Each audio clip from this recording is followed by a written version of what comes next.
How to log out of Messenger on Android. So hello guys, welcome back to my YouTube channel. In this video I'll be showing you how you can easily log out of your Messenger on Android.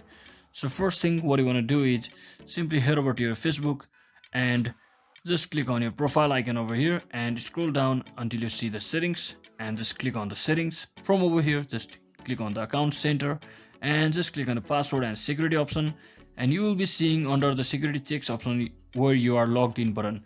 So simply tap on it, and from over here you just have to click on your account, and as you can see there are no other logins for in my case, so that means I don't have any login of this account in other devices rather than this first one, so I can't log out from here.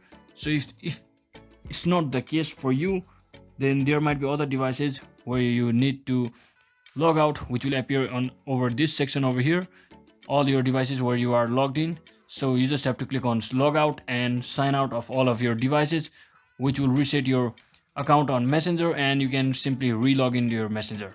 So the second method is, what you can do is simply head over to your Play Store and just uninstall and reinstall your Messenger application.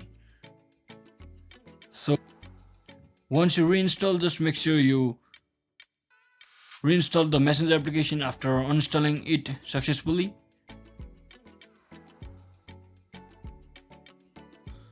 So once you successfully reinstall your Messenger application, simply open the application and you will be asked to re-enter your login details from over here. Enter your login credentials, just click on login, and once you do that you should be successfully logged into your Messenger application. So hope this video was helpful guys. If it was, don't forget to like and subscribe to the channel. See you on the next one.